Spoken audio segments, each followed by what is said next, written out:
Hold on, we'll do it again. Okay, stop. Wait a second. We're going to stop the whole thing. I'll restart it. It's like, what a good opportunity before I bring everything turned on here.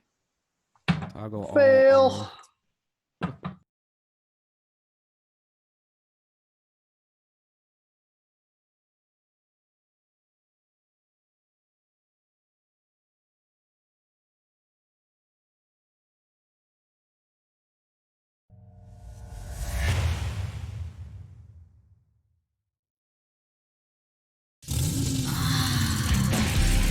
From the trenches of Motorsports and Gearhead Central, this is RealTuners Radio, your all-motor, boosted, and nitrous-fed hour of power.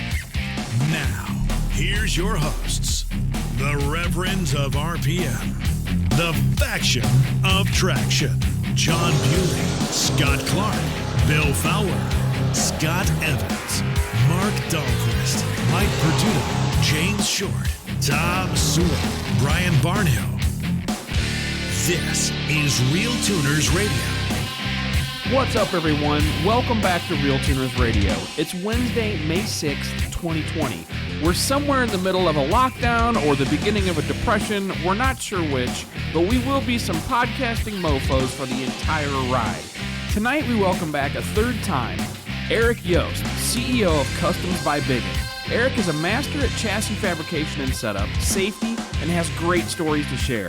His shows tend to be some of our most popular, so join the Facebook or YouTube chat and bring us some good questions. Grab your 10mm socket, your mask, your papers permitting you to listen.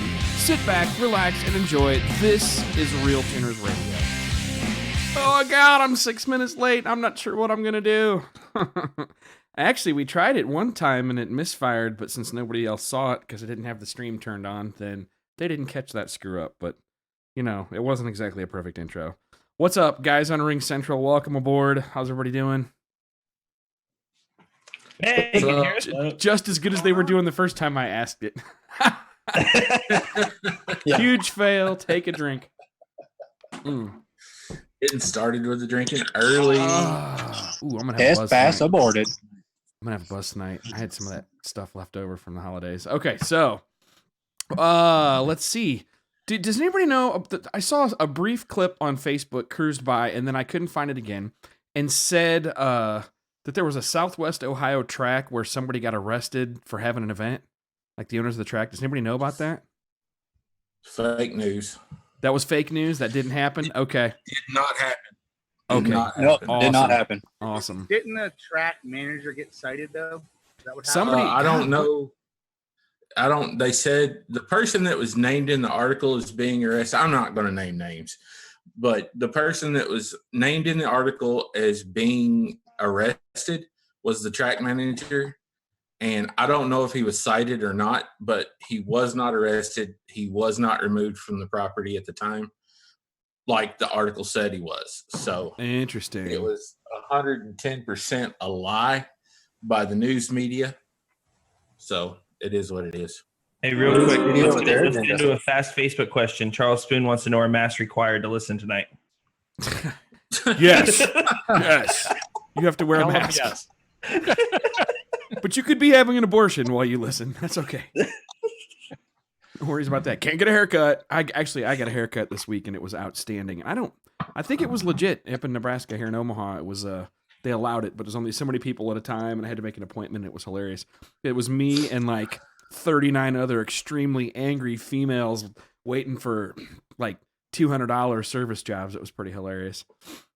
I'm like, here's Yeah, I mean, what kind of shape are we in now that we can walk into a store and buy weed, but you got to have a back alley, a secret handshake to get in somewhere to get Right. a damn haircut? right. Or they're I mean, like, how fucked up are we it's screwed that's up. the way shit is right now? So Pretty bad. fucked up.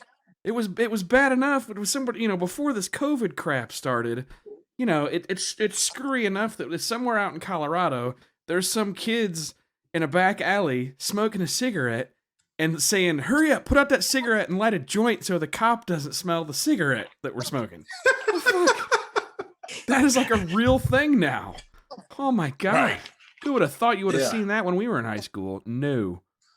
Yeah. Balls. Well, I mean, hell, they can't take anybody to jail right now anyway, so it's not like they could do anything anyway. Right. Yeah, don't Unless they you, just, unless cite you own you? a salon in Dallas. Yeah, I was Yeah. going to say, unless you own a salon in Dallas. Right. Oh, so she got 7 days, right? Yeah. Yeah. Did you see the thing where they found pictures?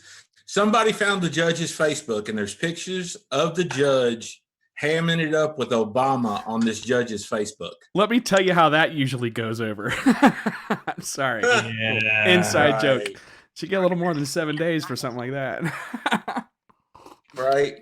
I'm So, looking at Bill yeah. down in the corner. He's just like, you dumbass. So yeah. The damn Anyway. governor of Texas is like ordering her release and all kinds of shit. There's going to be a big stink over that before it's all said and done. I mean, that is some shit. Ain't it though? That is the craziest. I mean, this whole deal has caused people the absolute. The judge ordered her to apologize to her elected officials. I mean, how asinine of a thing have you ever heard of in your life? It's the most insane thing I've ever heard of. I don't know, man. I've seen some But pretty you're allowed to go to asinine Walmart. things. As one of the current Yeah. record holders in the state of Iowa for weird asinine legal things, I don't know. That's you know, there's some court systems are going off the rails in some ways, you know, in some places. So that's how that works. But you know, it's just an interesting deal. Like, I mean, I don't know. It's hard to explain, but whatever. So what else is shaking? Anything in motorsports news? Ain't shit going on, but everybody's getting their cars ready. I'm not sure for what. But I mean, we're seeing schedules come out for events. So We are all open as of Friday. I'm announcing at OSW Friday. Every track here is open. We have a normal test and tune schedule, and we are back to 100% in 2 days. Sweet. that's awesome. God, I hope that sticks. I don't see. Yeah, any we got other nothing. news. No. Yeah. Yeah, we're officially done here for at least 2 weeks. So see you guys in Florida. You leaving tonight? Just a question. Just saying.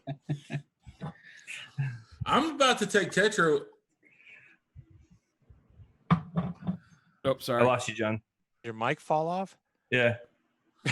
His mic stopped Julie, we working. He lost didn't you. go mute. No, I'm here. Oh, okay. I heard other just- people talking, and I No, it shut was up, so- my mic. Sorry, I fired up the Facebook and want to see if. Mike was talking about coming to Florida, and I said I was about ready to take Tetra up on his offer and go get on a damn plane and go down there for a few days. Oh, that sounds like a At good least I- idea. At least I can get a haircut on down there. Yeah. Oh, man. Well, I salons will fly- aren't open yet, but I bought Amanda the Clippers. Dude, Clippers right now, it's going to take if you try to order Clippers anywhere online, it's like 2 to 3 weeks because I tried that. I dig it. I got some. You want me to mail them to you? Yeah, I bet you Wall is like balls to the wall right now. Oh, man. You know, They have That's a mouthful. Wall, ball through the wall. Wall Clippers. alcohol You- haircuts. You know their production line's like 150% of capacity right now. Truth. Oh, there we go. All right, so I can see the. It was about like the questions post I coming put up on Facebook the other night about wishing I owned a Floby. Yeah. in. Oh, for sure. I almost looked into one, and then my lady was like, "No, we're actually having like a soft opening on Monday. Don't go buy a Floby. Just come out here." But the Floby videos were pretty enticing. It's hilarious. Guys like, ha, I bought this back in 1999, and look at me now. It's he's just right. out of though. curiosity. Just out of curiosity, I got on eBay and was looking at them, right?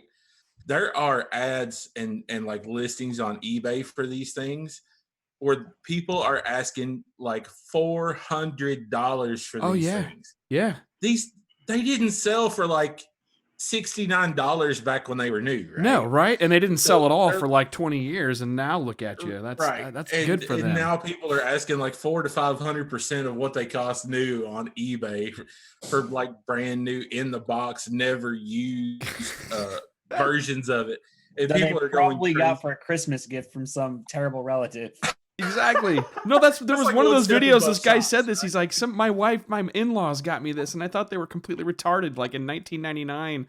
And this ended up being the coolest thing ever. Look at this. And he does a complete haircut, and I'm just like, oh, I want to cut my hair so bad. It was hilarious because it just drives me nuts when it touches my ears. It's just retarded. Oh, yeah. Guys with I glasses, went to bro. ride my motorcycle this weekend. I tried to put my helmet on, and it pushes my hair into my forehead. I'm like, nope, can't do it.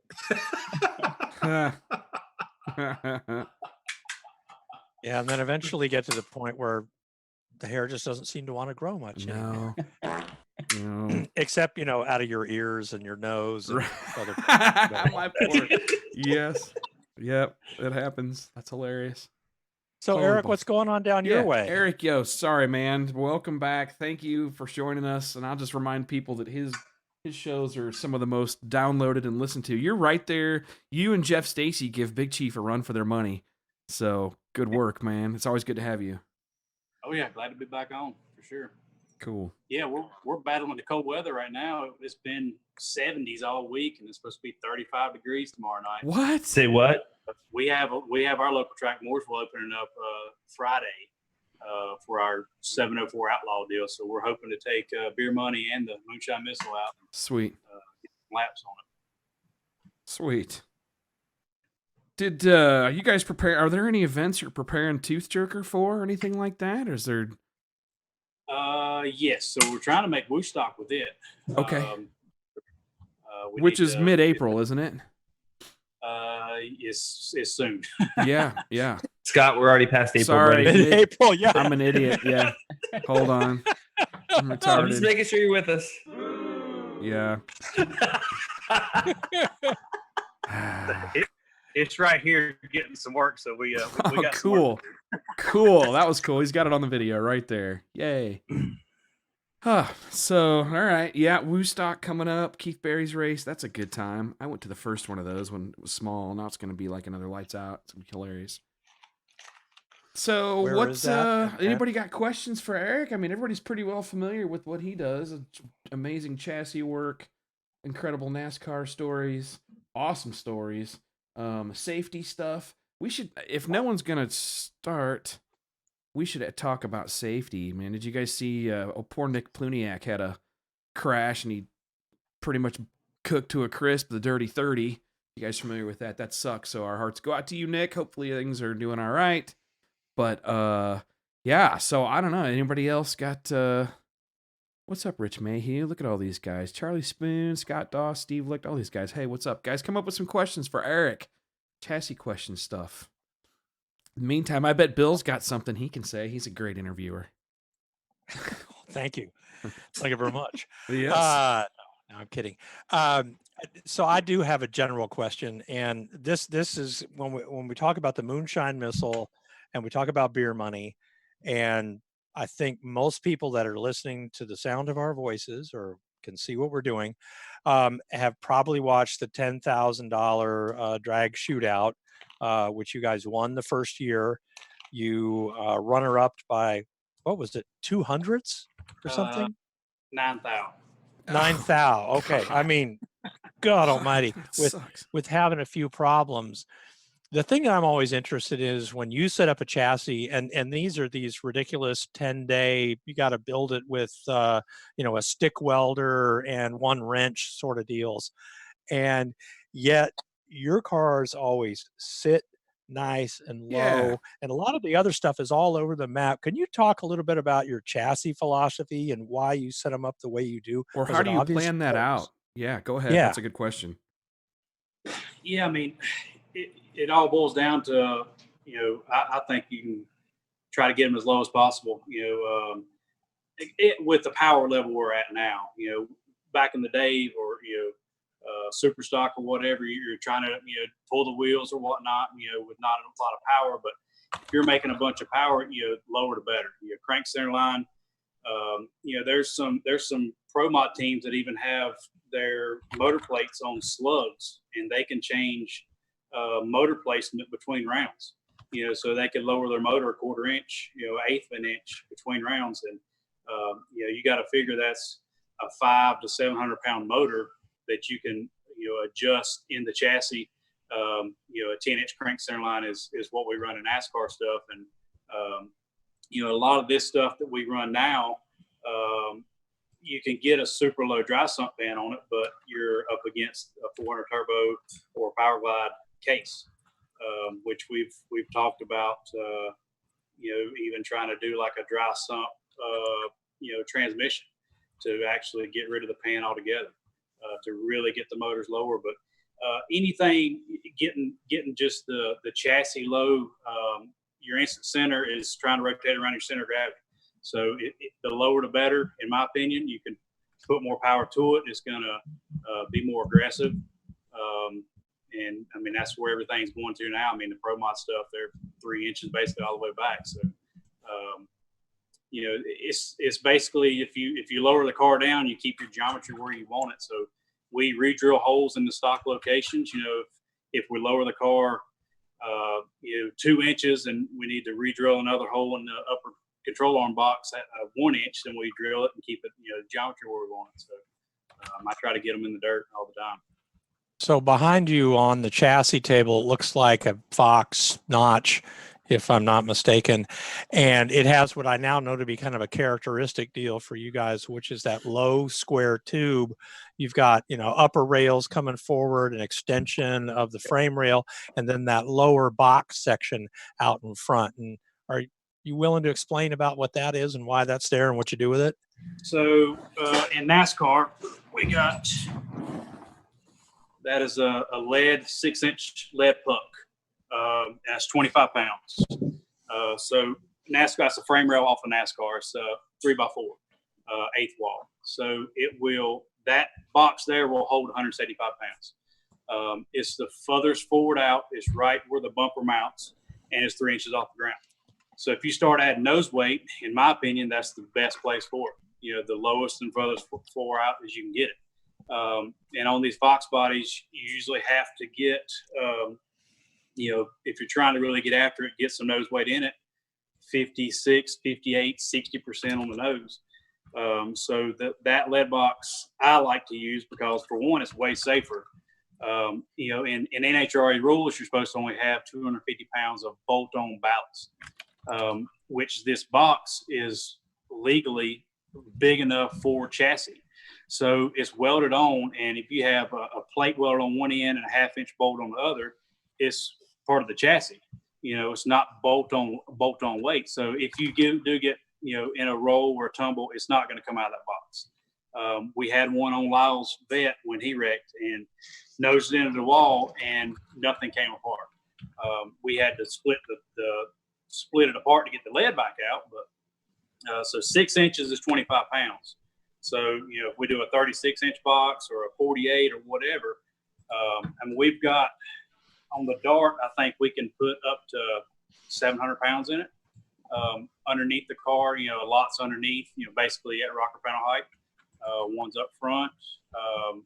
We generally don't do a ton behind rear axle center line because it's a pendulum effect to make it try to wheelie, unless you're trying to do that, but we usually don't.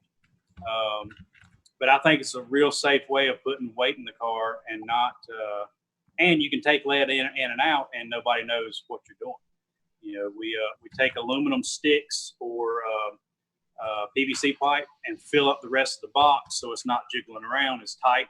It's contained in the box. Yeah, and if I recall correctly, you guys, you will use PVC like pipe spacers to move it left to right, so you get the corner weights and wherever everything else you want them. Correct. Yep, we can move it wherever we need, and that's the big deal. Especially the ones going fore and aft, you don't want them sliding in the car because it can really upset the chassis. It could if you launch with 3 Gs and they slam all the way back. If you got 50 pounds sliding back, it's really going to upset the chassis. Same with pulling the chute; it could all slide forward. And in the NASCAR days, there were some guys running mercury in the frame rails and did that on purpose, but they hit the wall and all ran across the track, and it didn't work too good. So mercury in the frame rails. Oh yes. Oh my. I got a customer, he's like in his 70s, he raced at Bonneville. He's like, oh, fucking mercury, we used to play with that as kids out in the streets. That ain't hurt you. He makes weird noises. Sorry, carry on. So there's a question, and Scott, you reposted this from Jack Sears about, I'm not going to have enough weight in the back of, what is this, He's an got S10 a pickup or truck. something? No, it's a Dodge first-gen pickup truck, full size, old school. Okay, made it really light. the question goes on to say, and I don't know if you can see this in front of you, Eric, it's in the chat box, but exactly what ratio, I assume is meant instead of radio, front to rear weight is workable or unworkable, weight bar, radial truck. We're talking pretty high power cars when you want to have 56 or 58% on the nose. How do you kind of set that up for guys that are, at different places in this? He's got his set up at 1,000 horse, LS. about 1,000 horse flywheel LS swapped into this truck.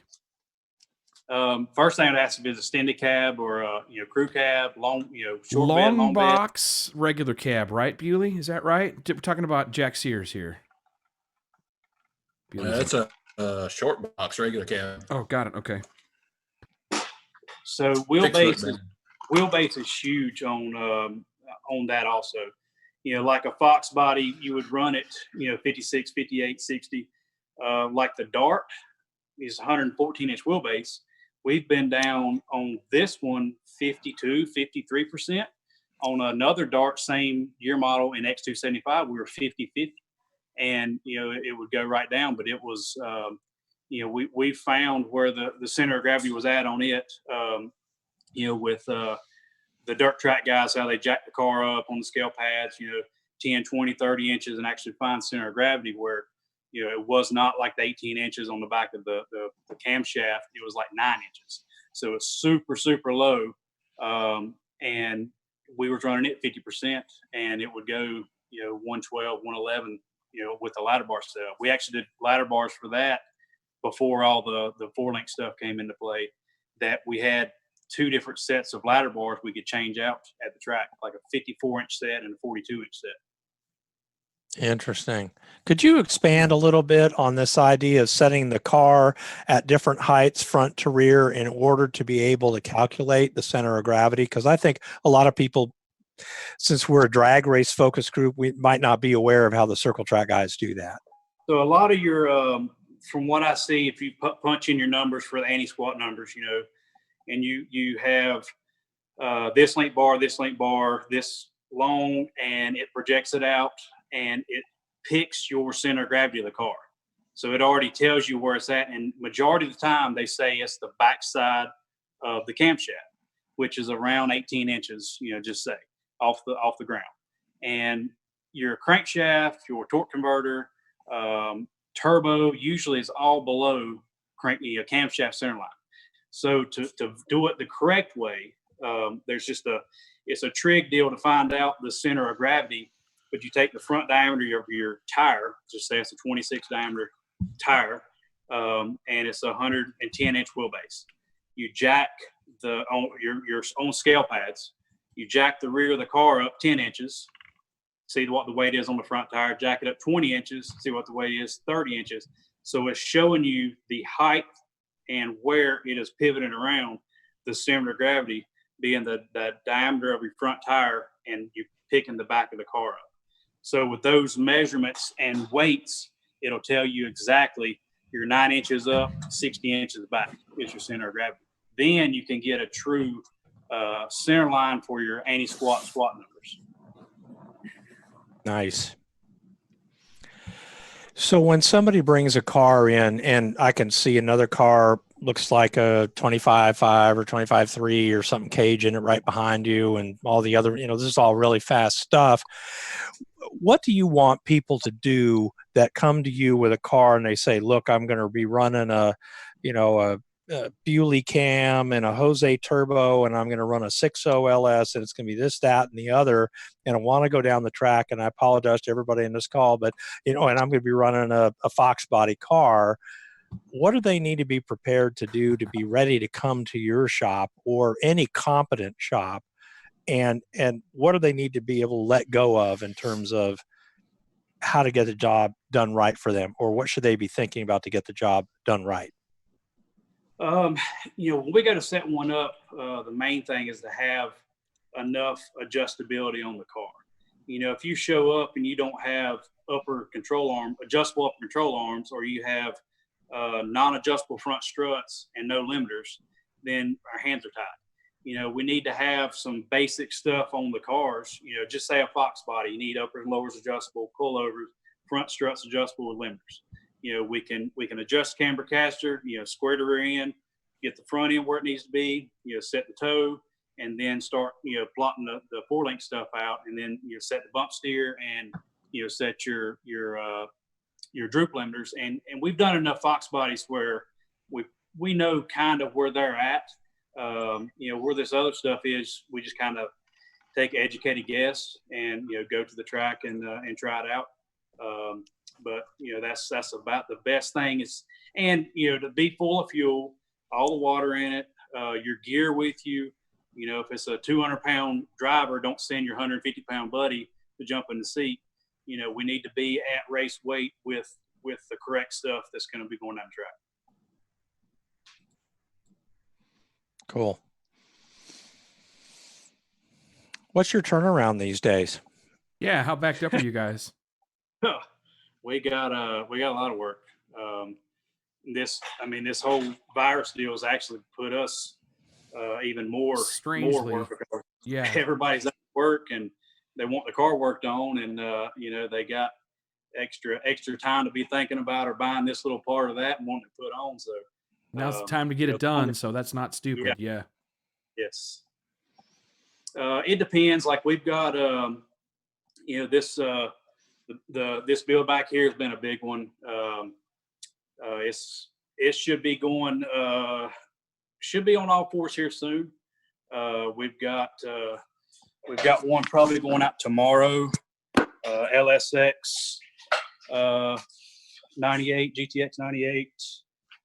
It's a 25.5. Did all the Holly. It should be going out tomorrow.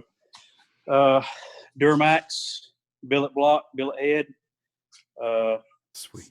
Set at 69s. Sweet. This one's a billet 440 LS dart block. Magnetron billet intake. But that's the ride height it's going to be at. 3-inch 3-inch rocker panel. 275 on a 14. So it's stretched out. But it's going to be a ton of carbon.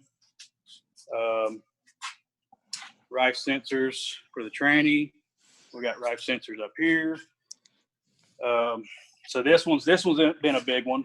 So it should be going together soon. Then we got the dart. A lot of work on it, so hopefully it'll be ready. Then we got something in the paint room and getting stuff done there. So it depends. Like a lot of times when they come in, it seems like they add a lot of work to it. So when they get in, they want to add this and this and this. So it does snowball effect a good bit. But we try to get some stuff in and out. We've got the Swedes drag week car in, and we got the Aussies drag week car with the little Barra 6-cylinder. So we're mini tubbing it and 25.5, and so it should be ready to go for drag week. When you say the Swedes, are you talking about the Opal? No, this is the C4 Corvette. Oh, yeah. The red had the ski rack on the top. Yes, I remember the car. My dog is making noise in the background. I keep having to mute myself so I can't ask intelligent questions. Turn off the video before you kick the dog. Yeah. I would never kick my dog. I know. The most spoiled dogs in the world are Bill's dogs, dude. Well, You picked my dog. But weren't those the guys who eventually ran a 7 on the last day last year? They went 680 at 208. Oh, I didn't give them due credit. Yeah, this year we Pete built a new motor for it, and we did some shock changes, and I shook it down. I drove it a bunch here. We ended up going like 104 and 440s to the 8th, and went to VMP and tested it and was running good. And the first day they had turbo problems. Put the spare turbo on, had turbo problems. So they were chasing their tail all week, and then finally got another turbo on at the end of the week, and they ended up running a string of 680s. Damn. I don't care what anybody says. That is stout for a car you can actually drive places. Yeah, that's awesome. Yeah. we got it back here, and they never pulled the valve covers off it all week. So Pete was a little upset with that. No, hold on a second. Okay, so Eric says this, and a lot of guys, I know a lot of people, 15 years ago, I would have just skipped right over what he just said. Never pulled the valve covers off that thing all week. So like when I helped Larry Larson get prepared for, what was it, 2015 or 14, I forget what year it was he did his, but and one of his most important things was he's like, I don't want to have to take this motor apart the whole week. I don't want to have the heads off. We're not taking the intake off for nothing. I don't want anything. I don't want to be dicking with it like that all week because, and everybody gave him such a hard time for changing stuff out at the track and bringing all that stuff with him in a trailer behind a pickup truck. Duh. But totally fit the rules. But no one picked up on the fact that he didn't have his stuff apart. And even Bailey, with him finally clicking off a 5 and, finally running faster, and they had the heads off that motor during drag week. I mean, they had videos of it and stuff, they were Facebooking. I mean, I feel sorry for him, and I'm glad you fixed it on the road, but it's like, some guys should get some credit for not, if the valve covers didn't come off that thing, dude, that's badass, A+ work, especially going that fast. That's a big deal. Oh yeah. I mean, that was my routine after Dirty Bird first couple of years with all the valve train issues we'd had with it. It was like pins and needles going down the road. And, that was my routine with the Camaro or Dirty Bird. I would, lash the valves actually in the hotel parking lot since the motor would be, dead cold, and just lash them every morning, put the new plugs in, go to the track, make her pass. Right. I was doing it at the track, but then, by the time you aluminum block, aluminum head, do one head and then do the other, it was different. And I ended up doing it at the hotel. Seemed to be a little more consistent. Hey, Scott, there's a comment on the YouTube page about, can you make Eric's video window bigger? Because, well, frankly, no one wants to see me. Let's face it, or most of the rest of us. Then there's two interesting questions on here. Frank Reyes says, can you ask about shock travel sensors, experience with them, how to install and how not to install them? What say you? Shock travel sensors, like I've got, it's just a potentiometer. I mean, I've got like some old NASCAR Pi sensors on my car. Yeah. We've got, the race pack stuff, obviously. Now they got the G-Spot stuff. They got the low dollar ones or whatnot. They all work. You don't ever want to extend when you jack the car up, bottoming out, because they will rip right apart. There's nothing to stop it. So I try to mimic the exact stroke of the shock. The best way I found is to go off of the eyelet of you can even drill and tap your bolt and bolt it right through, with a 1032, space it out, and then same with the bottom. So if you have a 19.5 center to center shock, you get a 19.5 center to center shock travel sensor, and you're good to go. In the front on a strut car, you can pretty much do the same with the lower. The further out to the ball joint you can get, the better. The more accurate it'll be. The motion ratio is going to be different if you're closer in, but you can scale that even if that. You can measure it with a tape measure and then scale it to where it's going to be right. But the main thing is just not letting them.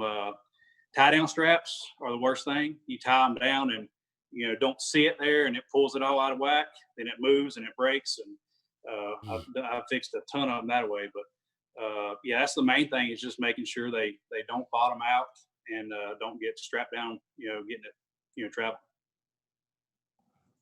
Cool. The car you were showing us a minute ago had 275 stretched onto a 14 wide wheel. And we got a question about your thoughts on the oversized wheel width versus tire combo. Mickey Thompson typically talks about running 275s on a max of a 12. So I'm guessing people are running them on 14s because it works. But what's your point of view on that? On a very, very good track, I think it's okay. I don't think they're as forgiving on a marginal track. So if you have it on a 12, 12 and a half, somewhere in that range, it is max, for a marginal track. But for a really good track, it does stretch it out a little bit and could work a little bit better Like 315 guys could run it on a 15 or a 16, which doesn't stretch out nearly as bad as that 14 on 275. Like even the smaller tire, like the SS or the R, we run an Ultra. We run that on like an 11 instead of a 12. So we're really trying to get it to work, and it's a little smaller than the Pro tire, so it fits good on 11. But yes, a 275 on a 12 is ideal from Mickey, is what they say also. So is your theory on the stretched wheel, it stiffens that sidewall up some so that the better track likes it? It will stiffen it up for sure. It takes some forgiveness out of it.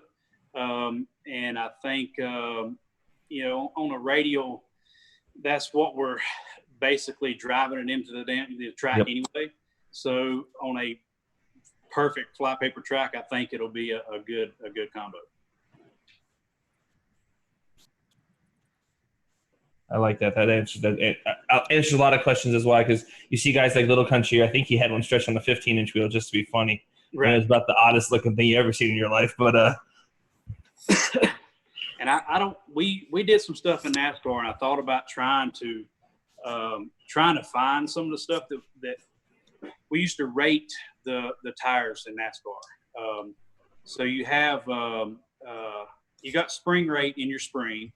You got spring rate in the sidewall. So they started to take, tires are everything on the NASCAR circle track stuff. So they would, obviously measure circumference on it and, the rollout and all this and that, match them up that way. But, you have interliners and the regular tire, and you've got tire pressures on each side of that, but you've got rate in the sidewall. So they basically would take a spring pad and put the wheel and tire aired up to whatever pressure you're checking it at, and jack it up to a certain amount of pressure and see what kind of rate the tire would have. And it became pretty good advantage.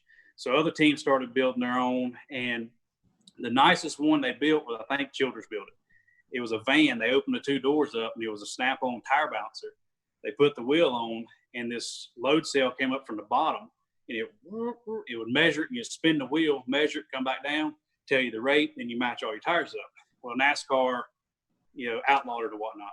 So I don't know if, whenever we run a set of tires 40 passes, and it says it kills the sidewall. If we had a way of measuring, from a new set to 10 passes, to 20 passes, to 100 passes, or matching the set up. But I thought about, trying to find one of those old tire raters to try.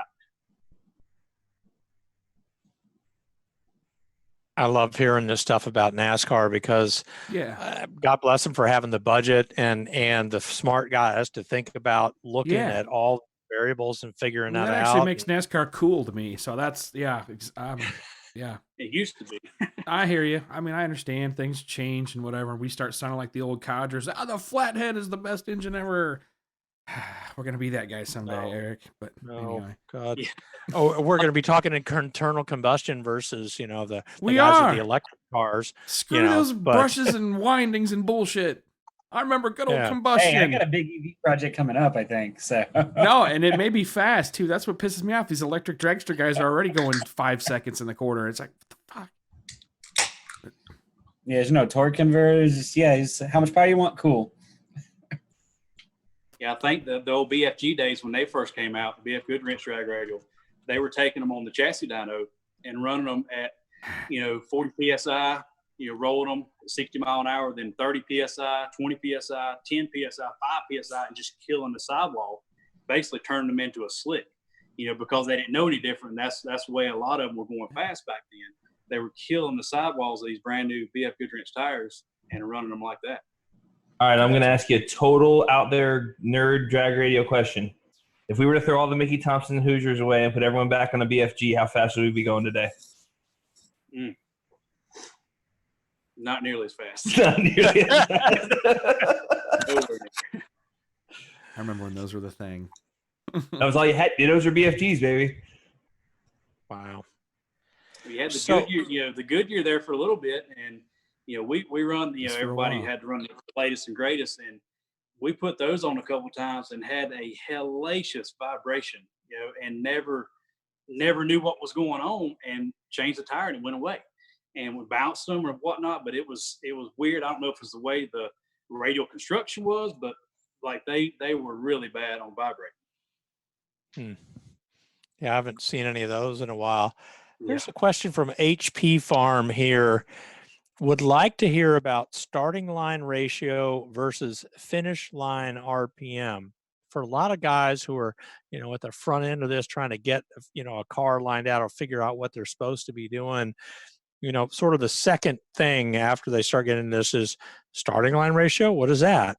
And why would I care, from tire to tire and all that? And then, where do you set? So when you think about a car, how do you set that up in terms of looking at starting line ratio and, how you're going to run it through the lights?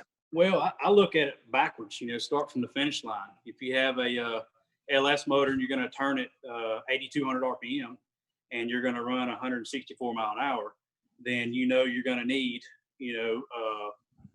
a 400 gear, a 390, whatnot, and then work your way backwards. And, you're going to have just say 2%, 4% converter slip. So what gear ratio you need at the top end, and then come back to where if you're going to run a 2-speed, if you're going to have this amount of power and, good converters, and you have converter manipulation with dumps or whatnot, you can get by with a 140 low gear, or if we're like the little mod motor, we put a 3-speed in it, and it really helped it up through the middle, where we keep it wicked up like a 2-stroke, so it works really good to leave, and we shift it probably 60 or 70 foot out, so it really helped that thing out. So I work at it, from finish line backwards. Cool. That makes a lot of sense. That does make a lot of sense. Yeah. Yeah. We had another question. The way it should be done. Go ahead, guys.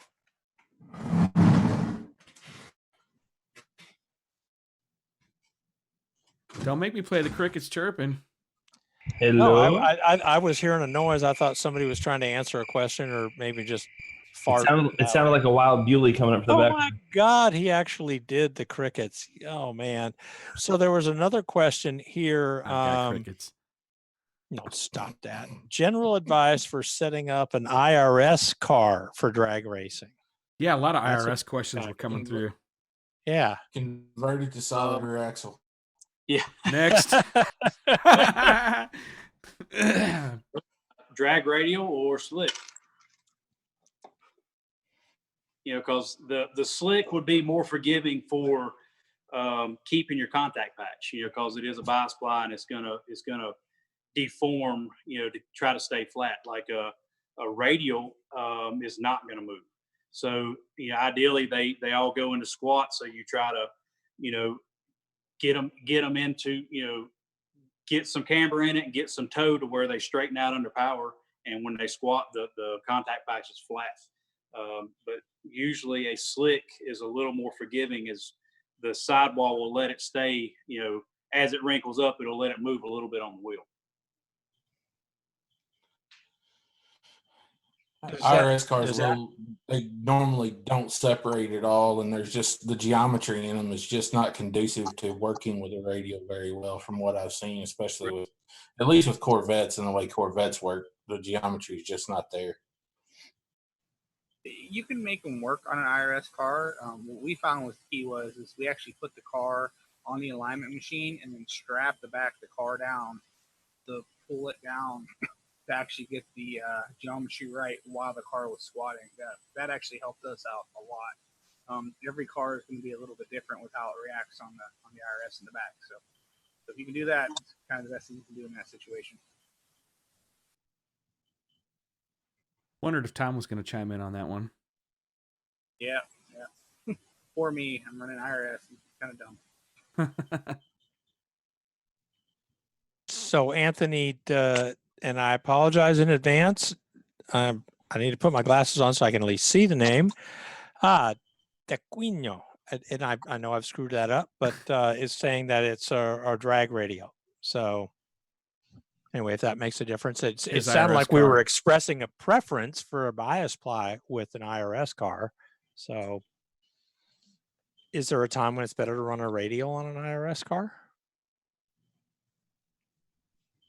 I would say if you were trying, I mean, if you had shock sensor would help, figure out, like you say, if you pulled it down and get the contact patch flat. I mean, that's the biggest thing, especially like a Viper with a 315 or whatever, 335. It's a huge wide tire, and if it goes cambered in or out, then you're losing a bunch of contact patch. So under power, I would try to get that radial as flat as possible. To where if it is cambered, to where it under power it'd be flat on a radial. And Like naturally, we go ahead. I was going to say, on my car, I actually have to camber the top of the tire out. I camber the top of the tire out, and then I tow the front of the tire out. Because when my car comes down, it cambers in and it tows in at the same time. So it actually moves quite a bit.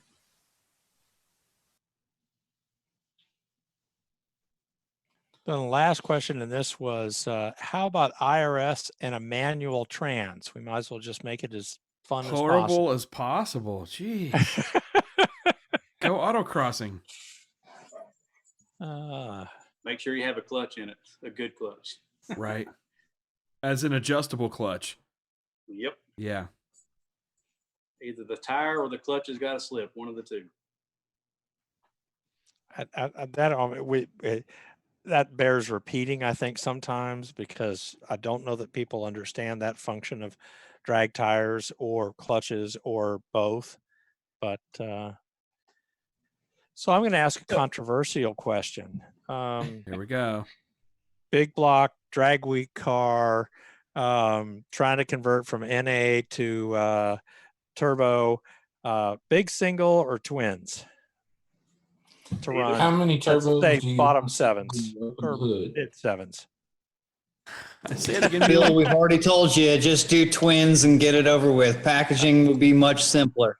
Okay. Because I'm asking this question particularly because Eric gave me different advice. At Go least ahead. that was I the want to last. hear what Eric has to say. Eric, has you changed your mind on that? I'm just curious. I would say either. I mean, you can make the power with either one. It's like if it is a packaging deal, whichever one will fit better. The single, cost wise, it might be a little cheaper, but not much. But yeah, I mean, whichever really. I mean, if you got, two exhaust pipes to come out, or if you want to run to the back versus one single, if you're dumping it out the fender, behind the rear tire, front tire, just all depends on what you're going after, really. I'm the least smart guy on this call, but even I know that doing a drag week car and trying to save money is a stupid idea. Oh, wow. All right. Well, we'll Just sort give that it out. up. What? Well, so Midwest Drags was canceled. So now we got Rocky Mountain Race Week coming up. That's going to be fun. He says it's still on. He's still getting, I saw him doing a roll call, and it was enough people to, by far, to still do it. So see what happens. I hope he does, man. I hope they get Rocky Mountain Race Week off, because that's one of my favorite of the endurance drag racing events category. I hope so, because I'm trying to do it motorsports. for the first time this year. So we're just going to go up there and try to have fun and not expect much of anything else. But I have one car that's finished and one car that we have to put together completely. So that's the one I want to take, of course. You're going to be blown away by the relaxed pace, and it's quite a bit different than Drag Week. You're really going to like it. I'm sure that you are. I don't know anybody that's done Rocky Mountain Race Week that didn't think, okay, that was super cool, plus scenery, and some neat drives. I like the scenery thing. I've done some of those drives in a normal car, but pulling a trailer. Eric, you guys have done a Rocky Mountain Race Week, haven't you? Yeah, the very first one, 2015. Right. And good time? Have a good time? Oh, yeah, it was great. As I said, Matt Frost event's killer. Oh, yeah, very, very cool. I want to do it again for sure. Like I say, the scenery's awesome. The tracks are cool. And I think they've even stretched it out longer than when we did it, where you have, 2 days, get the next track, you take your time. Your family can come in another car. They don't care about that. That's the coolest thing is your family and your friends can follow along in a car. Yeah. I've done the drive a couple times now. Yeah, it looks to be fun. I hope so anyway. Scott, you can bring yours? Evans? I'm not to that point yet, but at some point, yes, I'd like to do that. I mean, me personally, I say do Rocky Mountain Race Week first before drag week this time because that's a Well, and it's a lot closer. Yeah, you know, it's for you, for it me. is, That's a whole lot closer because drag week doesn't ever come way out here hardly, and if it does, it's probably going to suck. Yeah, they've tried the Southwest Drag Week thing. I mean, it doesn't work out there because of the laws. But no, the Rocky Mountain Race Week is can't get enough of that event. That's just a good time. I mean, my car should be able to do it. My whole goal is to be able to drive it anywhere. And I think I built a car that's probably at that point. I just have little things to figure out and little road testing, make sure the rest of the car is sound and one of the craziest throw a deals. few spare parts together. Having streetcar One of arguments the on this. crazier deals on Rocky Mountain, they had a deal, I think it's through Kansas, and it says the next gas station is 91 or 96 miles away. You better fill up here. Right. You pull over and you have a choice between 87 and 87. Yeah, there's a couple of stretches like that. Yep. No, your choice is like 84 and 87. Yeah. 87 is the premium because at altitude they don't sell the higher octane at a lot of gas stations. It's funny. And they do sell lower. It exists. So, tuning experts, if somebody's got a car that can drive marginally on 93 or 91 and they're going to go to Rocky Mountain Race Week and do it altitude, can they just go with the flow and run the 89 or the 87 or whatever and not really have to worry about it? Or what do they got to do? I'd say you can go with You it. can tune for it. Yeah, you can tune for it or tune around it. You can, if you're not, it depends. It's all motor guys tend to figure out that at cruise speeds, your actual compression, your dynamic compression is lower. Plus, when you get to altitude up there, the big thing is the tuning for the altitude changes. It's interesting to see how the systems and the cars respond. But you can tune around it. But most cases, I would say you can tolerate cruising lightly and staying out of big power on lower octane on 87. If you've got something that works on 93 or 91 in California, take out a degree or 2 or 3 and however it responds. But You can always offset that a little bit as well. Carry a little bit of C16 in a jug, just for that reason. Dump a gallon or 2 in with every fill up, and just offset the octane enough to make it so you don't have to worry. People who dog on additives, it's so funny. They don't realize that you get this base 83 octane crap, and then you add whatever additives to make it what you're selling. So the guys at TPI Specialties turn me onto that. They make their own gas. They're like, no, we get this gas in a barrel from some refinery thing, and then they take that and mix their own specific, sometimes it's a road course thing for an endurance motor and sometimes drag racing thing, but they'll mix their own gasoline, and it's cheaper when they do it in that kind of bulk with the 50-gallon drums. But and I didn't, I'd never thought about that. But you could bring an additive along. There are some good additives out there. Okay, so for people that run an EFI and have got AFR, whatever sensor it is, they got a Bosch or whatever, and we're all paranoid about leaded fuel and all that. Is there a better way to? Okay, well, that's exact. Expand on that, please. I can just. So I've the problem with leaded fuel. Everybody's like, oh, you can't run a Bosch sensor. No, that's a widespread Holly users thing. They aren't running with this. I have a guy that had a Bosch sensor 6 seasons on a drag week vehicle that ran C16 anytime they took it to the track, which was like every weekend he took it out. 6 years they went on that sensor, on a Bosch sensor, on an LSU 4.2, not a 4.9. But the things we learned about them since is that as long as your tune is good and it's not overly rich in places that'll spit wet fuel onto the sensor, then the lead content is not that big of a deal. Generally, the O2 sensor can be made to last longer than the car, than your attention span with the car. it's not as bad as people say. As long as you don't have a, if the guy's version of an acceleration enrichment tip-in tune is just enough fuel for it to run good, and then a couple of, cups of fuel out the exhaust, then you'll be fine. Yeah, I found that just getting the O2 sensor up out of the exhaust helps.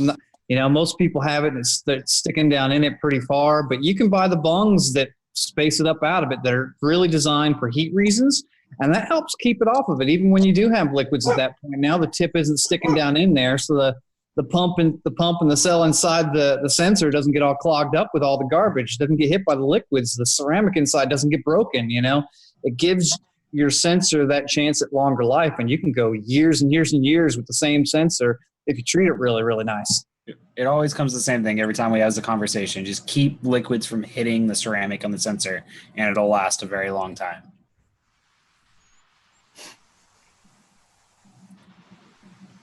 Someone was asking about our mics that me and Evans are using, so I was on YouTube. Carry on. I was just answering a question. Audio question. Don't make me play crickets. I'm just trying to get where I can type on. Going back to the manual thing, and this is something I was going to input. I'm not sure what the input there is. Do any of the manual guys in drag racing ever use clutch delay valves? Because it's something we started using in drifting, and it was drag racing guys that originally told us about them. But I don't know if that's still something that anybody's still using, or that helps at all at this level on a manual car. I better keep that cricket sound effect close at hand. Sorry. Some of them do, but some of them are just now getting to the point where they figured out that adjustable clutches exist. Yeah. Yeah, right. We run them specifically just to lessen the shock load on our drivetrain, because I don't like replacing axles and drive shafts between runs. But we were doing a load sale on Finnegan's car for drag week, because he has to granny shift that thing, and it noses over tremendously. I want to say like 4,000 RPM between shifts. So it's we were trying to figure out the load cell, and Scott helped me on it, and we did figure it out. We just ran out of time to finish it. I was going to ask whatever happened with that, man. We did figure out how we were going to do it, and that was a pretty cool project. That's he actually found a load cell controller. The load cell was on the shifter, and we never did get the amplifier box. But, got it. That's what we needed to get. But we found the amplifier box that these guys were using too. Found it from the source, and it's way cheaper. Yeah, way cheaper. Would you guys mind unpacking that a little bit? That was an interesting concept that just kind of went by quickly. Can you unpack that a little bit? Yeah, give them the detail on that whole setup. What you guys are trying to do there. I think Finnegan's okay here, and he's told some people about it. So he had a V-gate shifter, and with the clutch that he had, it was not a true slipper clutch. So you have to really break the RPM somehow. Like my Jericho, the guy told me you got to shift it 3 ways: burp the clutch, burp the throttle, hit the rev limiter. One of the 3. Anything to get it out of gear and into the next. So the load cell would read how much you pull on the shifter. And it had 2 strings on the front and back, so it would go forward and backward. So when it would pull, you would, I think it was a ohm reading, but you had to amplify the signal to the Holley to pull the timing, hit the rev limiter. For the Holley, you had to convert it to an actual voltage signal, so it had a real, like, what is it, a wheat bridge resistor or something? But it had a real weak resistance change that you basically plug into an amplifier, kind of like a thermocouple amplifier, but it takes in 4 channels to produce one result or one output. But I mean, Brian, feel free to chirp in if you've ever set up a strain gauge setup like this. But yeah, we have. So, and to be honest, not a lot on the H pattern stuff. It pretty much works the way you said to. On an H pattern, I'd love. Was it able to tell? You guys don't care as much on the difference in an up and a down shift. So this one would have been able to transmit both up and down, although okay, and I've looked into it, and that's actually something we may want to chat about, because on the H pattern I like to do it more. I've done it a lot on sequentials, both on bikes and on sequential dog boxes. And it's the same idea. Yeah, you're just basically you've got this really weak resistance, and usually needs some sort of amplifier box. There's a few sensors out there that have it all built in. But every ECU is a little bit different. But yeah, you're just trying to get some sort of signal to the ECU and for whatever your shift function needs to be, I guess. On the drift cars, we typically do a little bit of ignition retard. So my buddy just took, he used a Range Rover ride height sensor, the GM did. Yep. And run 2 of them, and 1 and 3 is the same, and 2 and 4 is the same sensor. So basically gets it zeroed out to where same potentiometer like a shock sensor, where you're all the way forward, and he has on the stop. So as soon as he starts to pull off of it, he tried to retard the timing, but for a turbo car, it just built more boost, so it didn't work. So did a rev limiter and just knocked a couple RPM, 100 RPM out of the rev limiter, and it worked like a champ. So it works really good. The other thing that works really good on a stick shift car is actually using a cut. A lot of import guys, they use a strain gauge on the shifter. So when you move the shifter, it feels it, and it actually cuts the ignition for a split second. So the same thing, you're doing a secondary rev limiter, but that's just floating. Wherever they grab the shifter is where the secondary. No. There's no limiter. It cuts it completely. Okay, so full cut. Yeah, it's a full cut. Some of the bike kits have that too, where they literally just interrupt the igniter. They just turn it off for a short hit. But yeah, that's a neat trick. I hope to see that finished because he got pretty far on that. We got that whiteboarded and found the parts for it and had everything figured out how it's going to work and pretty well confirmed just by going on on data sheets. You could tell it was the right setup to do that. We have to try that out. I'm thinking, but somebody's got one of those for the GM manual transmissions that'll work in a stock computer. Lingenfelter or somebody's got one of those. Does it change the tune? Do you have to put in does it do something like it change the IET? I don't know. It does something. I honestly have no clue how it works. I'm just sitting here remembering that I have seen the strain gauge thing that goes on the shifter handle for a GM stock computer car. We ran one on Derek Stratton's drift car when his first year.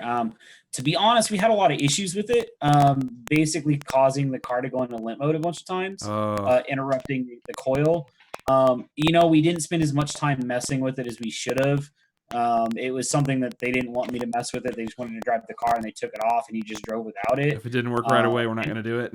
That guy. It even took him 2 years of being on Haltech for them to convince them to, hey, bring the car here. Let us set all this stuff up. It's a little box that just basically intercepts the ignition coils, and you have a bunch of settings. You can either do a full cut or retard, something like that. And it's just based on a strain gauge input that they have. And it probably works fine. I think it was just the settings in the tune and the setup was letting it go into limp mode. If you tap a coil on an LS on the factory computer, and James can probably talk more to this, a lot of times it freaks them out. Even if you do like the back probe type inductive clamps, it messes the whole feedback feedback signal to the ECU. They have some kind of feedback to test that it's there at startup, so they know if they have a bad coil or something to that effect. So you got to be careful. It's also a circuit test. Circuit test. CTC1. If you back probe one for attack, the Lingenfelter load cell shift knob. Yeah, I found it. I thought I'd seen that. I thought my memory wasn't playing tricks on me. No, you remembered. I remember that too. Yeah, that knob has a built-in amplifier is what it is. We post links to that as appropriate somewhere on these so people can look that up later. I can give a part number for it. It's just the LNC-TC1 is the model number for it. I got a link to it. I'll post it up. That's cool. L35017, 170,000. I don't know that we can put actual links in any of the chats, but we can put part numbers for sure. Facebook will take it. YouTube won't. YouTube won't take a link. Yeah. Bastards. I know, right? There's some stupid shit. Facebook won't let you tag your friends when you start up a live video. What in the hell? Yeah. I feel compelled to Jerry, who is listed here as Jerry. 3567, who is one of our shop teachers who brings us into his classroom. I'm always horrified by that thought on one end, but nevertheless, he had posted a couple questions about what we're using for audio, and I'm kind of thrilled that we might be able to help teachers, particularly shop teachers, because sounding good is a big deal. Yeah, sounding good is a big deal. Being able to do, I mean, we have our goddaughter, Isabella, staying with us right now. She's home from college. And the first thing that she had in one of her classes that they were finishing up before the end of the term was they had her on a Zoom session, which nobody knew how to use. And they were holding up the questions for her to answer like this. Oh my gosh. And she was supposed to chat them back.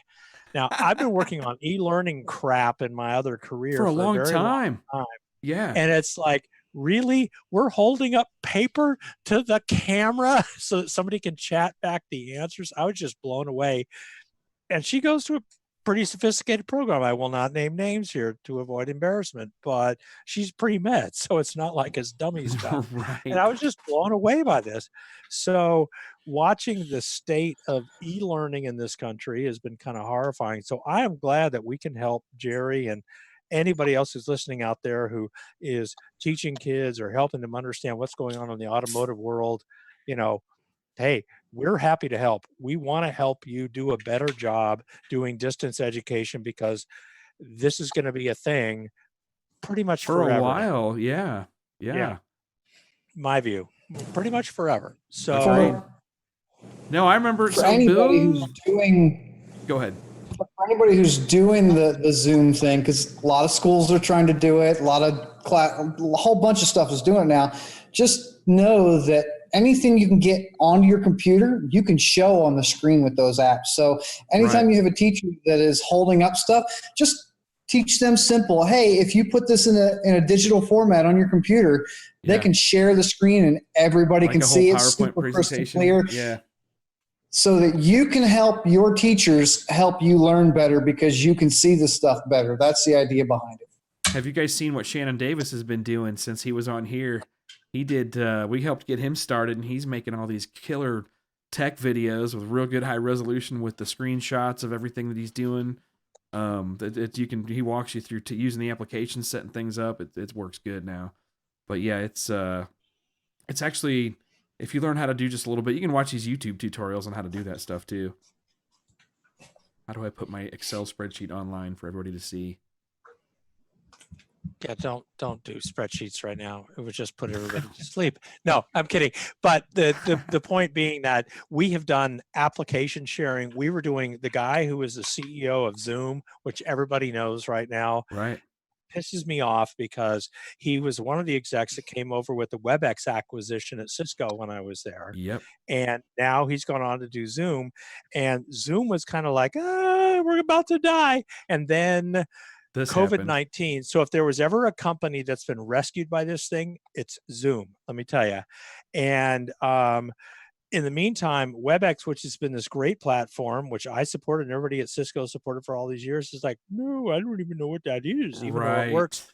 And we're here doing Ring Central, which is by Zoom. The way, by the way, it's Zoom. Which is powered by Zoom, which is, if you're running a small business right now, the best thing you can do is AT&T at hand, which is also powered by Ring Central, powered by Zoom, and it's so cheap. So if you're trying to adapt all the shit as a small business, I just set this up for us, and it's amazing and it's inexpensive and it works great, just like everybody is seeing on our deal. So, I get the Zoom Office package for $70 a month for one extension, basically just me here, but it's a line that follows me around wherever. If I'm in the office, it'll come to my desktop. If I'm, out, it'll ring to my phone. $70 a month for just you? It's $70 a month, but that includes the meetings too. I think 30 of that is the meetings that we have here. We have to talk. We have to talk. Yeah. No. I've used basically all of them through various companies I've worked for, and I've Ring never Central. liked the Cisco WebEx stuff. It works. Don't get me wrong. It's not like it's horrible, but the features you get with Ring Central are so much better than the Cisco WebEx stuff. The fact that you get a phone number that you can pull around anywhere. They have various phones you can use to do voice over IP directly to a physical phone for people who need to be sitting at a desk in an office. Plus, you get it on your cell phone. Plus, messaging. Plus, there's just so many different things. All the meeting stuff. There's about 20 different levels of meeting stuff you can do, whether you only have a couple people that need to use it or whether you have hundreds of people. Like I've done webinars and meetings through Ring Central that have had 150 people on it at once with no problems. You know, that's why we started with this. Was I said, hey, we use this at work. This is really good. Let's try it. I think you're 100% right on. And even though I still remain a Cisco shareholder and all of that, I'm running Ring Central and AT&T at hand with Ring Central as the back end with Zoom for my own businesses. So 100% with you. And you like it. Yeah, it works good. Yeah.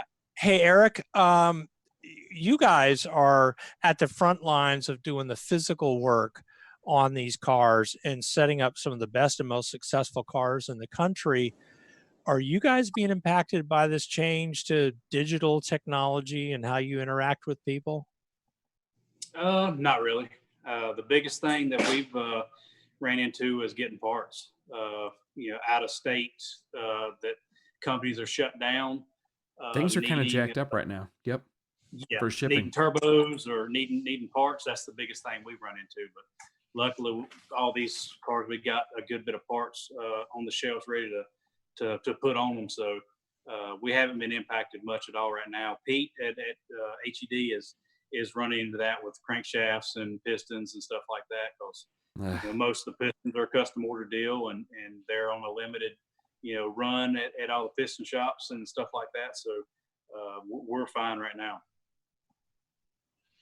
Yeah, I guess the advice that I would give, since out of our tiny little shop, nothing compared to what Eric does there, but same thing, lead times, trying to get a hold of people, trying to get stuff done. If you want to get stuff done for the season that's beginning to ramp up, you need to be calling people now.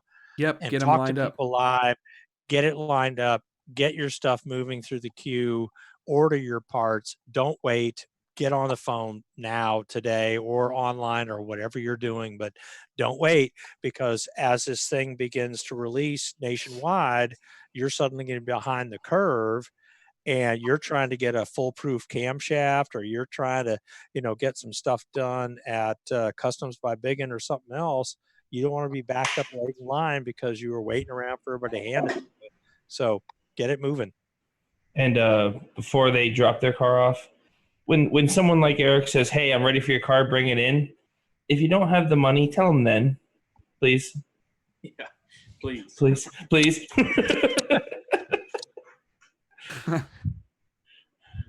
Or give them your car and they can hold it hostage. They have enough cars hostage. I ask him. I promise you he's got plenty. We have enough. Thank you. No, I'm not kidding. We're about to have kind of a dam burst event here with all the stuff that's been kind of waiting and people wanting to do stuff. And if you can, obviously don't overcommit, as Mike points out. Don't tell people you're going to do something when you can't. But for the rest of y'all that can, get her done. Get it moving. Get her done. Get a remote tune. Contact one of us. Easy to find. Yeah, us. absolutely. I mean, here's the deal. Understand what your baseline is. Talk to somebody who knows what the hell they're talking about. There's 6 guys on this call that know what they're talking about. Not me, but there's a bunch of people on here that know what they're talking about. They can help you figure out what you got and what's going on, solve some of these crazy problems that people have got. So when the track opens, you're not sitting there in the pits. Why won't it start? You're up there first in the staging making some hits. So get that done. Or if you're, drifting, or if you're doing, sorry, Brian, I'm just looking at your face here. And thinking, whatever your form of full contact internal combustion racing is, get out there and get it going.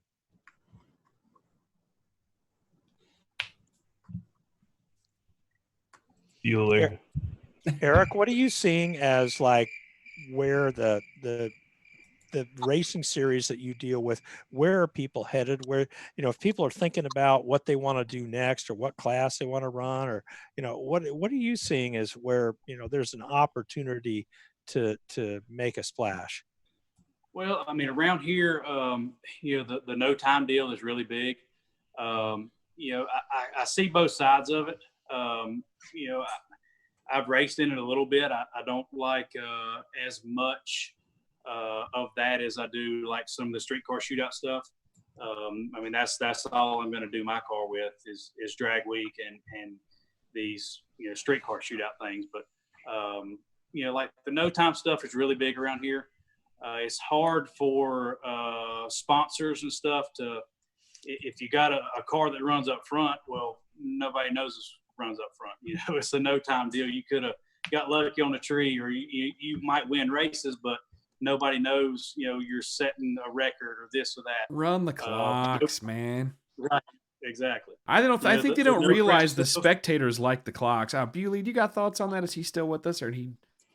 Yeah, I'm still here. Yeah. What are your thoughts on that, man? I like seeing y'all clocks. know my thoughts on it. I mean, I've ranted about clocks on, clocks off multiple times on Facebook. I've made multiple posts about it, and I despise clocks off.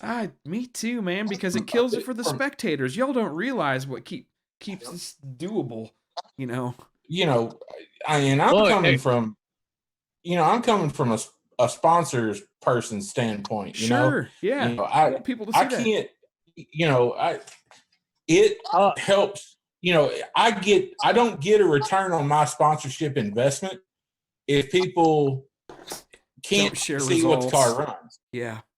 If I can't if I can't make posts and share what the car runs, all I can share is this car won, this car won, this car won.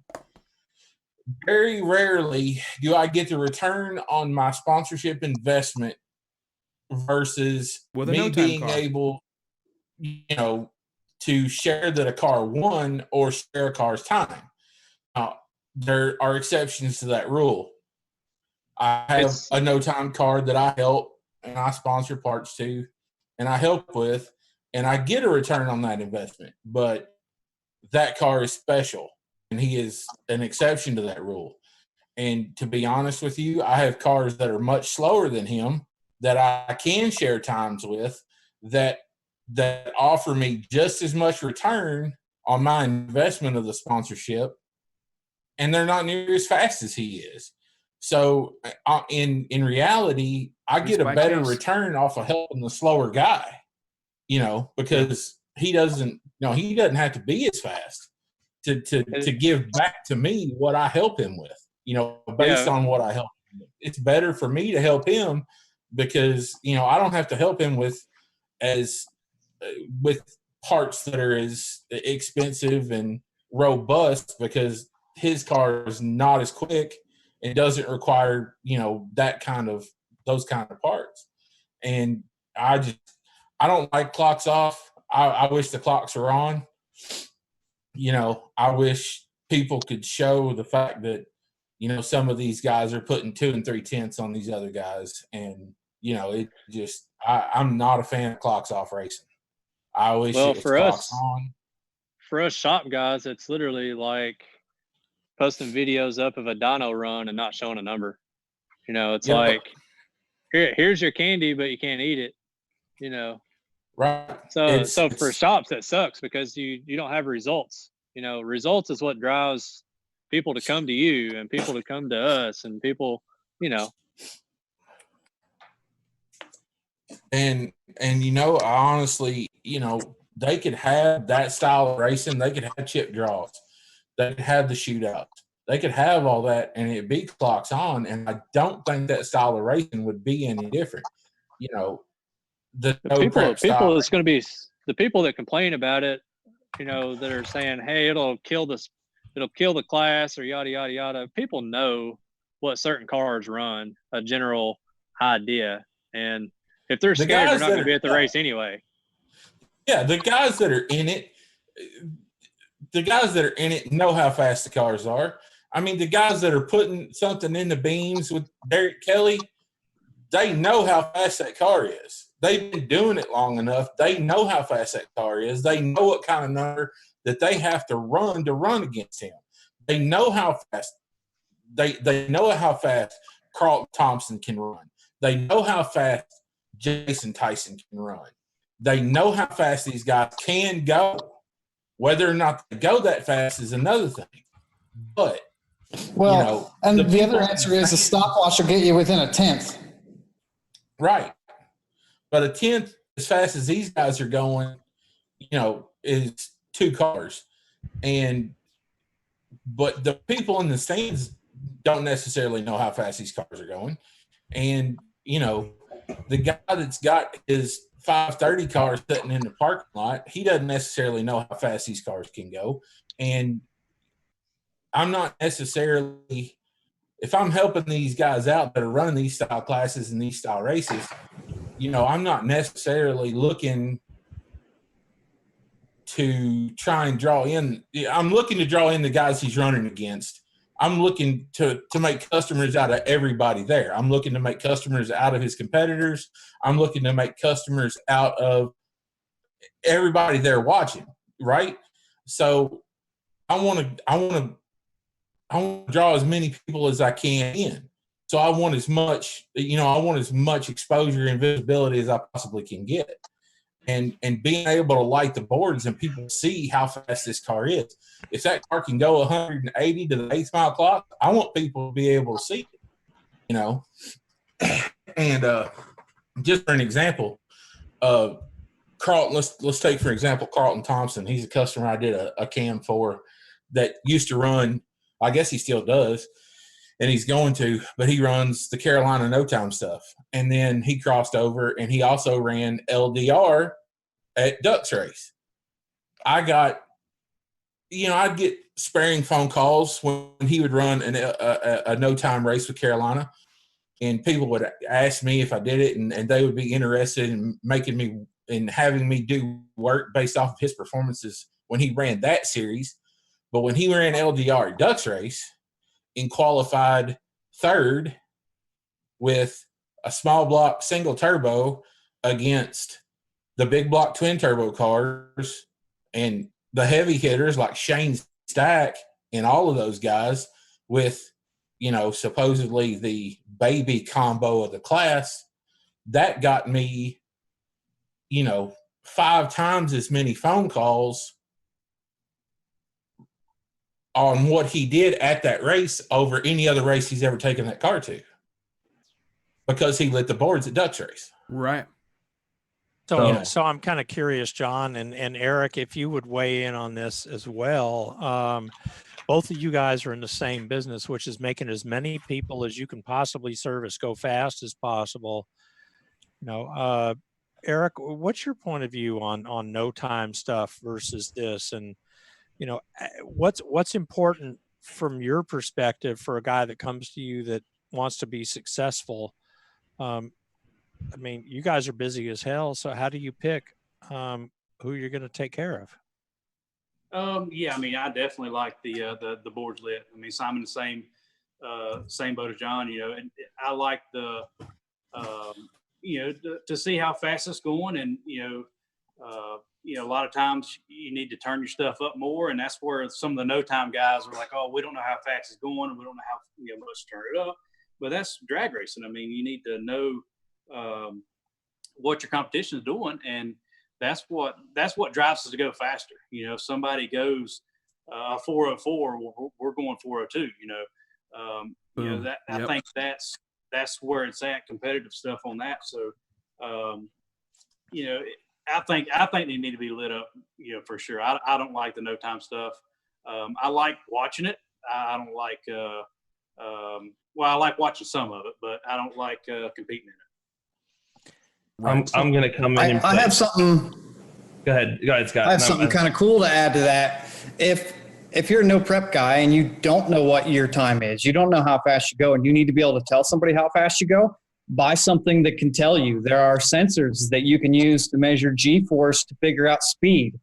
We just talked about it a couple weeks ago about, the Davies piece that reads your G meter and tells you just how fast you're going, and it's reasonably accurate. Once you can at least get pretty damn close that way.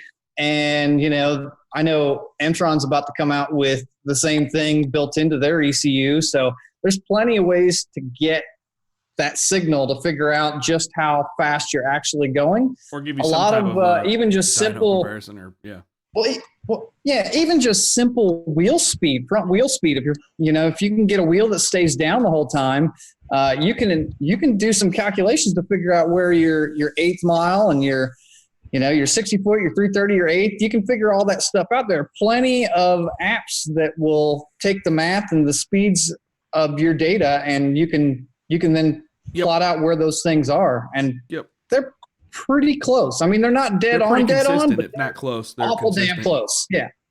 Yeah, we've got to be Draggy. Good info. Yeah, Draggy. I mean, that's the number one thing. Not that far off. I'm going to come in and play devil's advocate, the no time thing. Yes, there are certain people that can cross over. Yes, there are certain racers, but you come down to a race like Baldy's, which had more spectators and more cars than a duck race. You go down to a race like I'm talking No Guts, No Glory.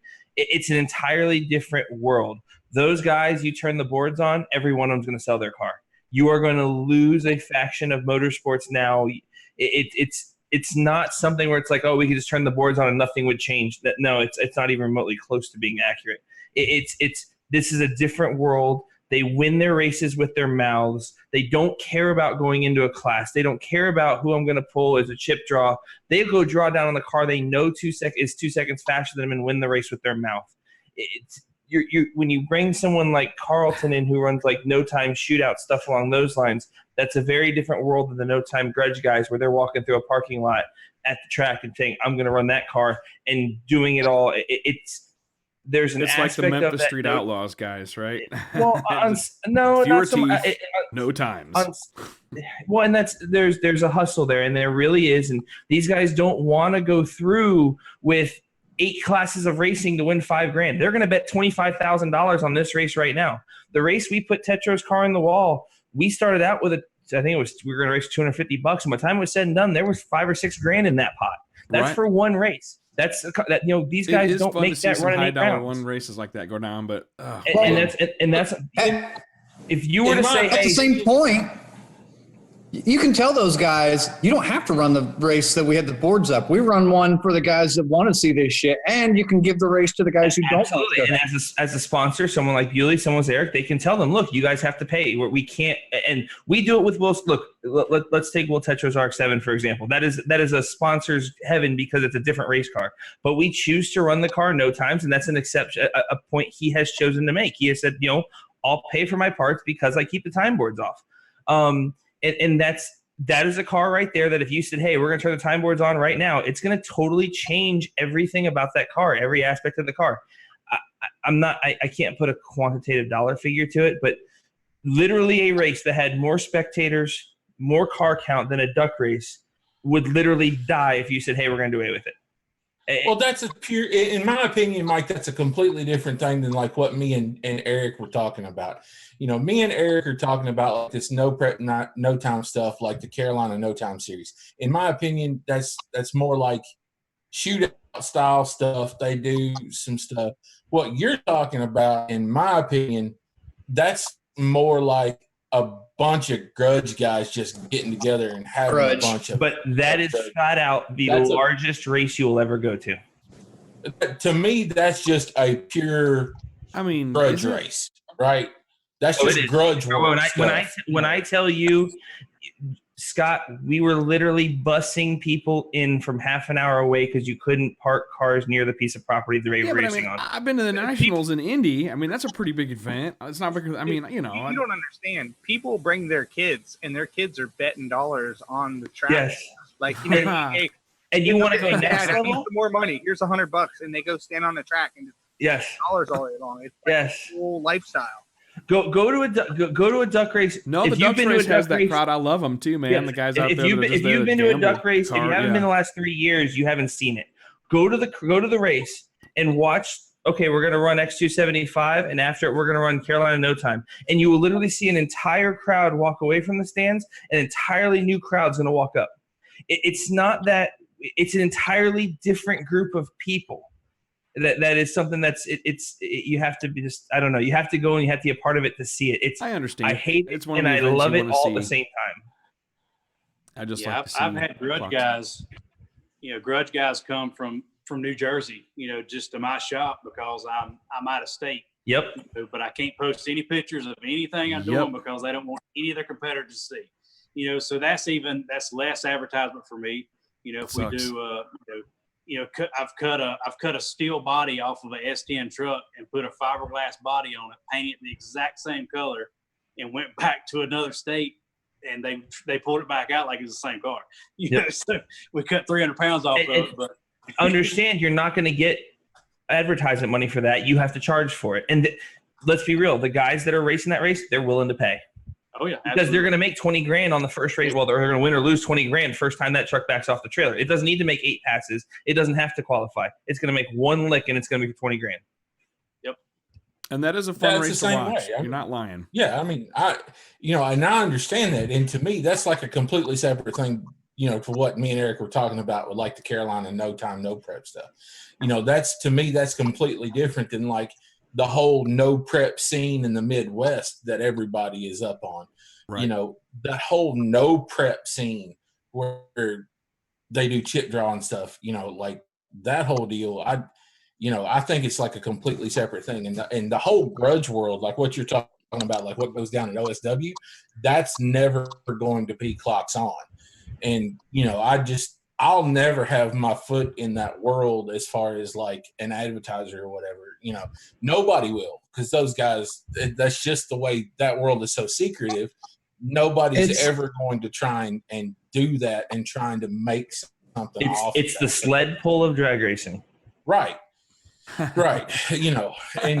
And I've done combinations for guys that are in that world. And like Eric said, you can't say a damn word about it because they don't want anything said. They don't want nobody to know you did anything for them. There's not a sticker on the car for anybody that's done anything for them for anything.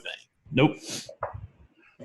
And it is what it is. But because if you're successful in what you do for them, they don't want the next guy to come to you. It's the polar I've run into that before. Oh, Scott didn't fix nothing, make nothing on my car work. Yep, they don't want them to have your abilities. You went from dropping crankshafts on the floor to running record mile per hour, and anyway, sorry, carry on.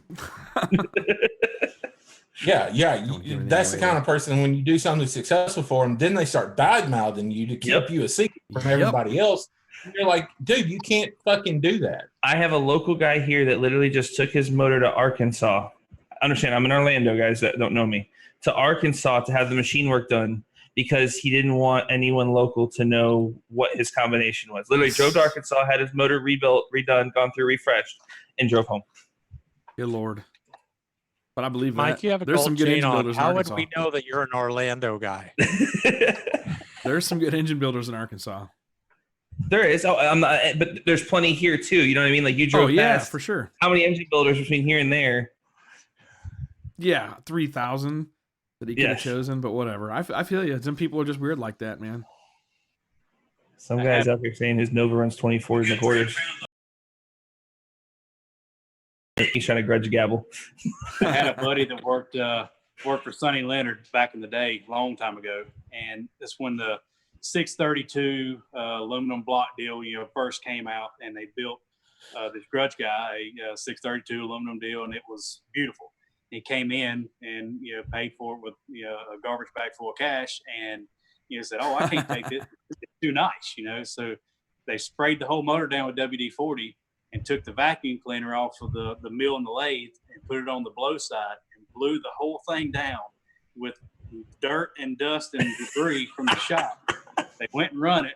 They brought it back like 2 or 3 weeks later, said, "Oh, we need it freshened up." And dropped another bag off. Said they had 60 passes on it in 3 or 4 3 weeks. Freshened up with more dirt.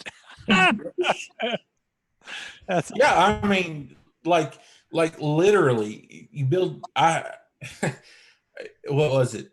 I had a guy had him a motor built, and he went to pick it up, and the guy who built him a motor that does the motors for me, that I contract to have my motors built for me, said the guy showed up to pick the motor up, and he didn't like the fact that the motor looked brand new, and they ended up having to take like lacquer thinner and paint thinner to a brand new LSX block to dirty up the orange paint that was on the block and make it look like it wasn't brand spanking new, and to make it look like it wasn't. Yeah, so it didn't look like he got a new motor when he went to the racetrack. Yeah. And I wish Doc was on here right now to tell some of his stories of some of the crap they dirtied up or colored or changed so it wouldn't look certain ways for like engine masters and shit, like titanium retainers that they colored with a Sharpie because they had to look like steel retainers, you know, things like that. Right. Aluminum pans that you have to spray paint. Cool. Hey, I'm gonna come up with some more sound effects here. It's like the guys with the bow tie big blocks. They grind the bow tie off the side of the block and slide a TV on it. We've been doing it for 50 years. You know what I mean? Like it's nothing new. No. Wow. Job there. Sound effects. I love it. Oh, God. The dream team this year did not do that very well. They failed at that part of covering up their brand new motor. Oh, it was bad. Are you allowed to say more? Yeah. What's this? Well, come on. You didn't dump enough oil out of the valve covers to make it look fake, right? It was bad. It was so bad. So they submitted this junkyard 5.3 from Tennessee. They bought it up there for $105 or whatever it was. That was the pick apart price. Well, supposedly I believe that's where Comp Cams is at, right there in Tennessee somewhere. So it arrived to the shop. Memphis. They began to tear it apart, and it had brand new comp push rods, brand new valve springs, machine surface. Like took Sharpie on the valves, and you take brake cleaning to wash right off. The whole damn thing was brand new. Everything. So they charged him weight and 37 pounds and some money or something. They took money, but it was not a very good way of trying to hide that at all. I mean, you can still see the home marks. It was bad. It was not good. Was that Lonnie who caught that or somebody else? Oh, yeah. Yeah. Okay. Well, I think the secretary could have caught that. I mean, it was that obvious. It was bad. I like Lonnie Grimm. I think he's a good guy. I like Lonnie too. Yep, he's funny. On that he's deal, cool. And it's like I don't understand because I think this guy knows his stuff. He's laid back and all, but he's not going to take crap off of people. Oh, dude, Lonnie caught shit every day from everybody. It was hilarious. It was great. Hey Scott, that'd be a good one to have on. Yeah, Lonnie'd be a good one to get on here. I was just thinking that same thing too. We can make that happen. I can make that phone call. I'm sure everybody else on here can too. You make the phone call, I'll get the bleep button and get ready to go. And oh yeah, okay.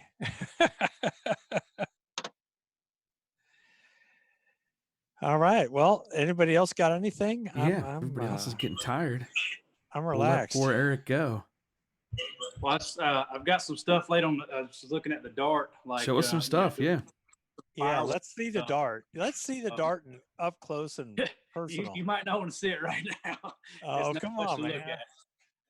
But some of the firewall stuff that we got going on, to seal stuff up, sillets, for firewall grommets, to go through some of your wire passages or your plumbing. If you got to get a big bulkhead, you can get a big hole or a coil connector or whatnot, and something to seal it up a lot better than if you don't have a Deutsch connector or whatever. Where do we get that stuff from, Eric? Seal It is the name of the company, so I'm sure it's online somewhere. Like all this stuff I bought from SRI, just a bag of it for $10, just stuff that they throw away or just the used parts from the NASCAR team. So like the throttle rod that goes through the firewall, that's a Nomex deal. We call it a witch's hat. So your 1/2-inch throttle rod comes through here and it'll move so no fire can get through the firewall. So when you rivet it on the firewall. I just ordered one of those today. I think he's Gryffindor. No, I'm a geek. Sorry, that's a bad joke. No one will get that. No one will care. Anyway, where do you get those from? Same deal, NASCAR deal. I mean, if if somebody needs one, I could probably find a source for it somewhere. Like Heinz Racing is around here, and they sell a lot of that stuff, so I'm sure they got them in stock. Or SRI, I think's actually got some stuff on like eBay and online. You can order off of that, so they probably got stuff like that on there too. Yes, Summit, Jegs, I think Pegasus all carry the seals and stuff as well. But yeah, we've got a lot of wiring stuff that we've added on, and it just got so bad that we had to just stop back and redo. Doing the Rife sensors, we had a different EGT set up on it, so we're doing the Holley EGT, so it can bus us in and free up some inputs and outputs. Those are nice. They work good. I've used a bunch of those. Doing dual injector drivers instead of running the internal one. We're doing speed wire, taking the ARC panel out, the ARC panel. We've had issues with the relays vibrating loose on those before. Just going through the whole thing and actually taking the race pack out, running everything. Don't need it anymore. All through the Dominator. Yep. So running all the shock sensor and everything right back through the Holley.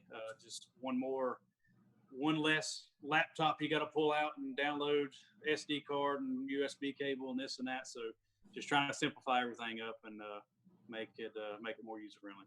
I've been telling customers lately, if you still have a race pack in your car, sell it while it's still cool, because another year it's going to be like a big stuff. And not to knock a big stuff, I love me a big stuff, but you're going to have them on eBay for $500 and ain't no one going to be buying them.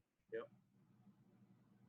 Hey, Eric, we started out the show talking about our drag week buddy and friend, Nick Pluniak, and his unfortunate accident in the Dirty 30. Nobody has been more proactive around safety than you and Lyle and so forth. For real. What do you consider, maybe we close it out with this, but what do you consider state of the art for fuel system safety? Because anyone who watched the video of Nick's accident saw that a lot of fuel ended up in a lot of places in a hurry. So what should people be focused on to at least keep their fuel contained in the car? Yeah, I mean, that was a bad deal. He got very, very lucky. He got out of that thing super fast. He was out so quick. That was good to see. Yeah. If he didn't, he would have been in bad shape. Another 5 or 10 seconds. Yep. Didn't have gloves on, and that's where he got burnt. And I think he just got some upgraded safety equipment like 2 weeks ago. So that was a really, really good deal. But the fuel thing, NHRA requires like 1.25 inch tubing around it if it's front mounted, at least 1.25 inch. If you got something, the perfect scenario is a fuel cell with a bladder inside. That's what the NASCAR guys run. That's what a lot of the top fuel pro mod, all the guys actually run a bladder inside the fuel cell. So it's very, very puncture resistant. It could basically crumble and that bladder is not going to go anywhere. But like fuel lines, you don't want them hanging, on the bottom of the frame rail or outside of this bar, that's going to get, skin off on the guardrail, or, if you pop a tire and it comes down, it's going to just pop it right off or rip it loose. Fuel filters, I've seen them hanging really low and in bad spots. In fender wells, you blow a tire, it's going to rip it right off. You want to make sure all that stuff is really safety wired and tied up, where it needs to be. The Cup guys, they run the fuel line in the car, but it's in 1 3/8 aluminum tube.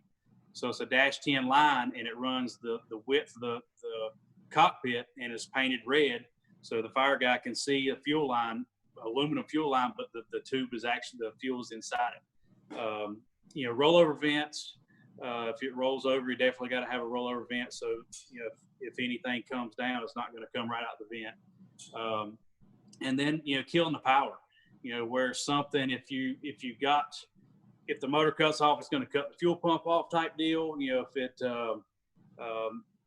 there's all kind of safety aspects of that. You can really tie in and make sure everything is cut off on the car and not just, sitting there pumping everything out and making a huge fire. Yeah, what we do on that is we take the fuel pump output control. Generally, all the ECUs do this, but we'll use that to trigger the relays that power the coils, the injectors, any electric fuel pump, anything that might contribute to any kind of flame or fire, we have that shut off, because as soon as the engine RPM goes to 0, it'll turn off that output. So use that to trigger all your relays, and don't chain them together. But yeah, we just put the new modern racing solid state deal on this car over here, and it's NHRA mandated now where every team's got to run it, and it runs a push button for the driver, push button for the rear of the car, and it has a 60 psi sensor. If it sees the fire system deployed, it cuts the car off. So that's a pretty neat deal too. Yeah. So what classes is that required for now, Eric? That's NHRA came out with that this year. You have to run that solid state cutoff in Pro Mod. That was their addition to their fireproof firewall and the carbon fiber tunnel and all of that to update the Pro Mod class this year. Because there's been a lot of noise about solid state cutoffs versus mechanical cutoffs over the years. And it's really interesting to hear that the NHRA mandated a solid state cutoff and the ability to do it both external to the car and in the driver's cockpit, which was always one of the benefits of solid state, is it allowed the driver, if they're present for the event, so to speak, to be an active member of the safety thing. Or I take it you're going to show us something right now. Right? Yeah, like we got like that is that's their deal. That is the NHRA. Your positive come through, everything Deutsch connects in, and that kills the whole power of the car. Like when we have been doing cutoff handles in the car. So that is just a regular cutoff switch, and you cut it off. But then there's another button in the back. Same with the dart. You can cut it on and off back here, or from the driver's compartment. Yeah, that's how we did it in our Bonneville car. In the trunk looked like it had a cable connection that does that actually go up to the same switch in the driver's compartment? Yeah, so the mechanical ones, we usually do the battery, the LiPo batteries or whatever in the passenger compartment, run the cutoff switch beside the driver with the handle, and then run the Morse cable to the back of the car. So it has to be able to turn on and off from the back of the car, but it's so convenient for the driver just to reach over and kill everything, or when he's in the staging lane strapped in and the stuff's not on. He doesn't got to holler it to somebody to turn the thing on. Right. Or when you're working on the car in the pits or testing it, or when you're in the shop, it's nice for the guy in the driver's seat to be able to control the main cutoff from where he's sitting. It's very logical, sensible. God, I've done that. You crawl your ass into the car. You're starting to get belts. God damn it. Like, yep. I got no power. And then Honey, I'm trying come to out yell here. At people. Yeah, exactly. It's hard to yell through your helmet too. Yeah, and you're in staging and nobody can hear you, and it's like, yeah. Yeah. It's hot, it's hot as shit usually too. Yeah, right? Of course. Oh man, this is good. This is good stuff. Eric, I'm going to turn back to you on this. Is there anything else like this that everybody should listen to this right now, should be paying attention to? Because there's some things here I saw tonight for the first time, and I'd like to think I stay up on it, but I'm obviously behind. So thank you. I mean, the fire suppression stuff, fire system is good. We actually had a oil fire on the Dart at South Georgia this last race. We had an oil leak somewhere, and we thought it was coming out the breathers, and you'd go the 8th mile, not a drop of oil, get on the binders, get on the chute, then oil would come out. It came out one time, we addressed it, looked at everything, trying to find out where it was coming from, what happened again, and it caught fire. So Lyle pulled the fire system, the fire aid, and it put it right out. And the fire aid is a water-based deal, and it's almost like a soap. So it actually cleaned everything up. We cleaned it all up, wiped it down, and we was ready to race again. We actually went to the next round. It's the same stuff Safety Safari uses in HRA. It actually adheres to the material, like the fire that it's on, and will not let it ignite. There's really cool YouTube videos of them using the Safety Safari stuff and everything and showing you how it works. but the fire aid stuff works really good. We've got a place down the road. I've actually got a big tank here I keep in the shop, and we've had to use it one time, and it puts it right out, but it does not make a huge mess, corrosive mess like the halon and all that stuff. It's which a really is a big good deal. system. Yeah. Yeah, that cleanup and the mess is really important. One of the cars we were looking at earlier had that blowdown style tubes off of the valve covers. Is that particularly good for that situation? Because, you know, we got different ways of dealing with crankcase pressure, and a lot of guys with the big PSI, you know, power adder stuff are looking at those blowdown tube style things. Is that part and parcel of making all that work safely? Any of the alcohol stuff, we pretty much have to go to the big blowdowns, you know, dash 16, 20, inch and a quarter, inch and a half, you know, line, just a big line to vent everything. It's just so much alcohol blown by the rings. You just can't evacuate it with a vacuum pump. It's just so much. So you got to have some kind of ventilation deal. You know, like we've run them up front, which if you do that, it needs to be big enough to hold a significant amount of oil or alcohol.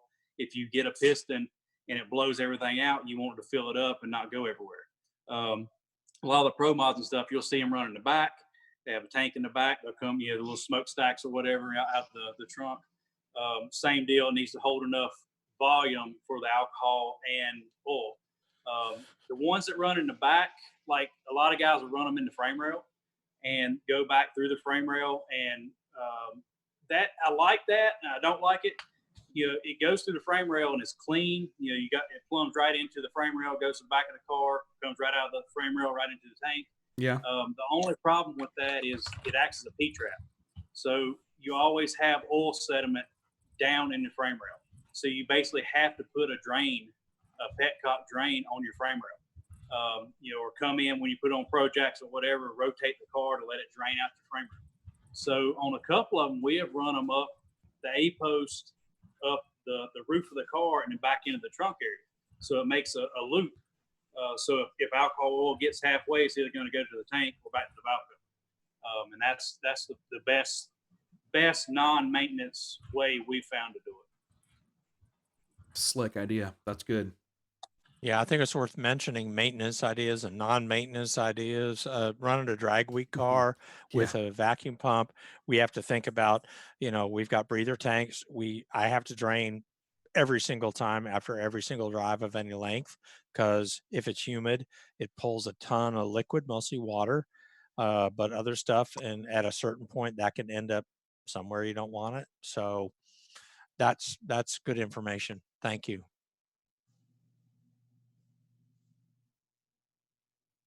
Who else has got questions? We must have some. Gotta be some. There's still a bunch of people hanging on listening. Y'all must be bored zombies by now. I feel for you. After how many months of being home? Don't make me crank I'm looking out at the a sound question here effects. about two-piece with tongue and groove fittings. You can split it in two for. No, he's talking about those seals at the firewall grommets he was talking about. Ah, okay, all right. And Frank says, please do a show only on parts, where to source them, and OEM sensors, repurpose stuff, etc. It says ECT, but I'm going for etc. Yeah, we can spend some more time like that on somebody's. Yep. I mean, let's face it. In the last 5 minutes here, Eric held up some of the coolest parts I've ever seen that I've never seen before. Right. So, yeah. Thanks, dude. Eric, how do we point people to you for, you know, might be wanting to get a car done or get some expert advice, or what should they do to get in touch with Customs by Bigun? Facebook's probably the best. I do have a website up. Still working on it to get it up and going the way I need it. We just got moved to the house last week, so everything's kind of hectic, and Wi-Fi's here and there, so it's all strung out. But yeah, Facebook's probably the best. Cool. All right. Anybody else got any thoughts? Final thoughts? Well, with that solid state relay, what do you like to use as a switch? Like when you push that lever in the back, what are you using to connect for to? A contactor, yeah. Which you're using? Yeah. So they sent like a big red probably 1.25 inch knob, like you push and then you almost either pull out or twist it to pull back out. So it's a big contact deal. I found a smaller one that we're putting in the cab right beside the shifter. That is a little more compact. We're putting the big one back on the bumper, so it's easy to see, easy to hit. But we're putting a little smaller one up by the shifter. Does it like an industrial e-stop? Yes, exactly. Yeah, it's like an industrial. I have like a custom mechanical end on my car. Like it's literally looks like a miniature piston, right? That I use on mine with a lever that pushes in.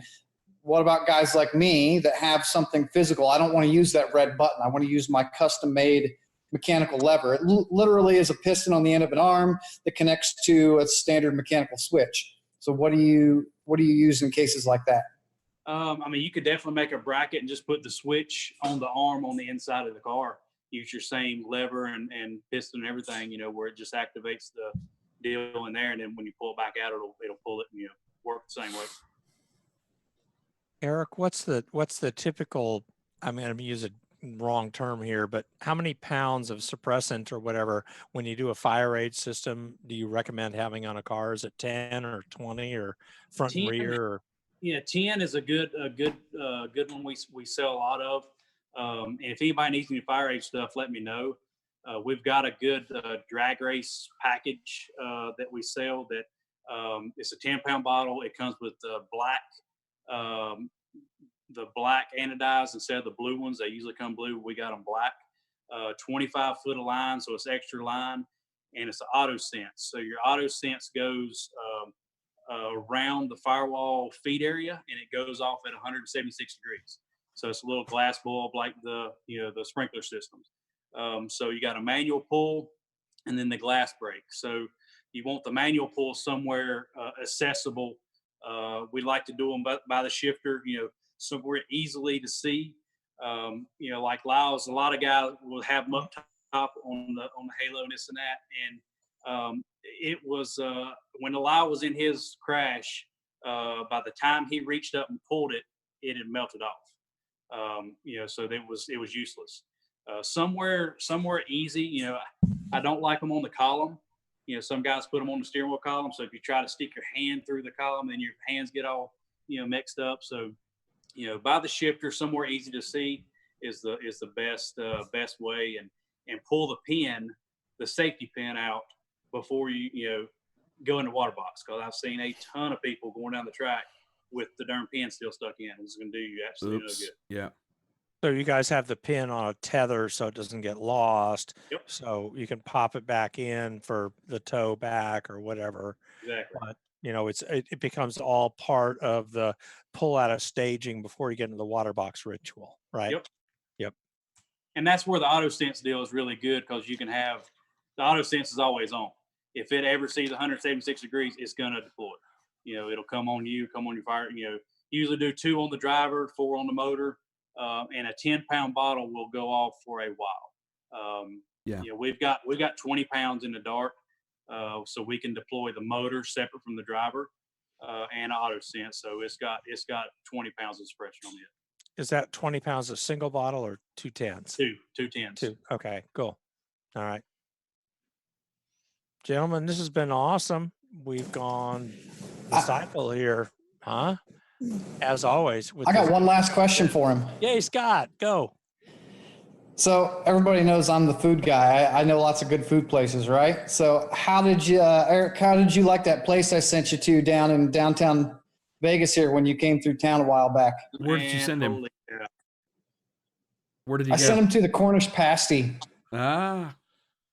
It was awesome. It was by far the best meal we had in 2 weeks. For the 10K burn down, we had to go back out, and we got the cheapest flights we possibly could. So we had to go through Vegas both ways, there and back. Had a 6-hour layover each time. So it's kind of, man, where can we go eat? So we got an Uber and went to this place, and holy crap, it was good. That's awesome. I'll get this Cajun or whatever. Everybody got the Cajun and loved it. So we were there probably 2 or 3 hours. It was really good. I appreciate that a lot. Right, things like the size of a little kid-sized football. Yes, and we ate every bit of it. All right. Well, yes. Good take food. us out, Bill. All right. Well, thank you everybody for being on tonight. God, Eric, as always, one of the best shows ever. Information, everything. If you're tuned into this late, you need to go back and listen to the beginning of this. Yep. If you didn't hear all of this, you need to go back and listen to the other episode that Eric was on, because it was equally good.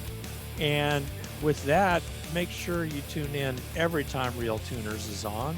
And thank you all for being here. Have a very good night. See you next time. On a sad note, Bill, if you're still there, on a sad note, we had Keith Zabo pass away this week. Yeah. Which was a huge no time guy around this area. Like he was a staple for the winningest, the shootout king. Is it almost safe to say Keith Zabo made Stevie Jackson? It's damn close. It's equally as I would say equally there. I mean, he's been. It's unbelievable how much he's impacted this area in small tire drag racing. Yeah, rest in peace. I know that was a big deal. Yeah. John, anything? Anybody else? It's a big thing. Nope. Thanks, you guys. Appreciate it, Eric. We'll stick around. We'll talk here in a minute. We'll see everybody else next week, man. Take care. Stay safe and healthy and whatever else.